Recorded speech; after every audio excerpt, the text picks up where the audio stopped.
We talked a little bit about the Bigfoot sighting that happened in Wellsville during the hunting season in 2007, October, I believe it was. Uh, we did a sighting report on our channel. You'll have to go look up that report, the Wellsville Bigfoot sighting. The other one that's close to right here is a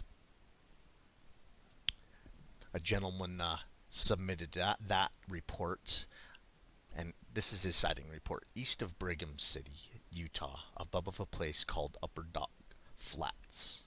It's on the other side of that mountain that the camera is pointed at right now. We had been hiking with a friend. His name is Kenny. I do not wish to use his last name without his permission.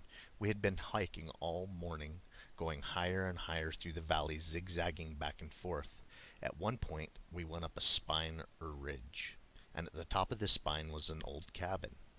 I think it was referred to as the old sheep herder's cabin. In front of the cabin was a small pond. Hiking our way towards the cabin, I stopped at the pond. The water was clear and suitable for drinking, maybe fed by a natural spring. And there's a lot of mountaintop springs here, by the way. My friend started to cup his hand to drink, and so did I. I started looking around the pond, which had a smooth dirt skirting around it. I then asked Kenny if he noticed anything wrong with the pond, and he said no. I said, "Look where you know. You left tracks," I said. "Do you see any other tracks around the pond?" At such a location there should be tracks everywhere, but there wasn't. Not even bird tracks. We also noticed that there were no sounds, birds, squirrels, or anything like that. Kenny was starting to get nervous at my findings. Although he was a friend, he didn't have the outdoor curiosity that I did. We were up there hunting for grouse.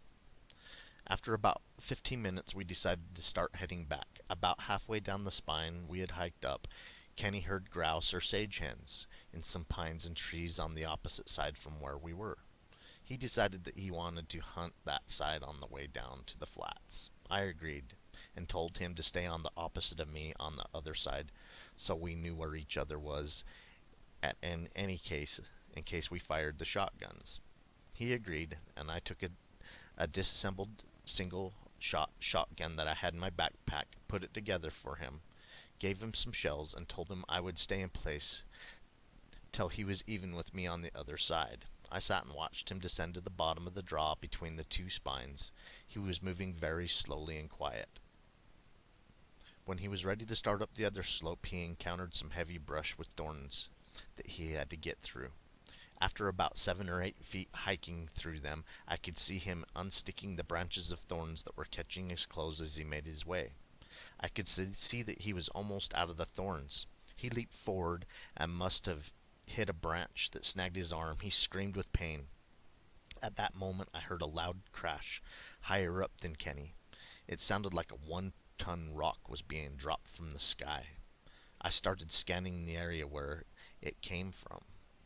Kenny was still making noise from his injury and didn't hear what I heard. What I'm about to describe is something that I've never forgotten because of the impression it left with me. Have you ever taken a large rock and dropped it in a deep water that sounded like a thunk? That's what I heard. Thunk, thunk, thunk, very fast. At this time my eyes were racing all over that hillside, and then I saw it. It was about 400 yards above Kenny and running towards him. I'll admit, my heart was in my throat. I started yelling at Kenny to get out of there and kept repeating it at the top of my lungs. Kenny finally heard me and the noise coming towards him and ran through those thorns. He ran right back through them. He was halfway through the thorns and must have accidentally fired the shotgun.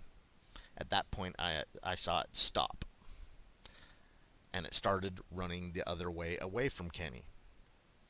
Kenny come up to my side. When he reached me, he was out of breath, bleeding all over from those thorns. Kenny was shaking and crying.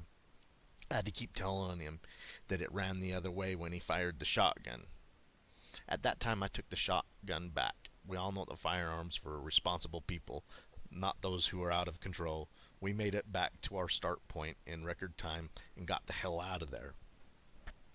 It took Kenny almost 2 weeks before he even wanted to talk about it, and when we did, I described what I saw. I would say it was 7 to 8 feet tall, dark reddish brown hair, with a white cap. The distance was 500 to 600 yards, and closer as it came towards Kenny. I'll never forget it. Kenny didn't see it but heard it coming. He said that he didn't feel the thorns until he was to my side. Being from Brigham City, we decided not to tell anyone. It was a small town, and no one would have believed us. Pretty good sighting reports. There has not been a follow-up investigation of the reports, but there are several other Bigfoot sightings in that area. This happened in September of 1976. I hope you enjoyed our Bigfoot expedition. Keep on watching. We're going to keep on squatching.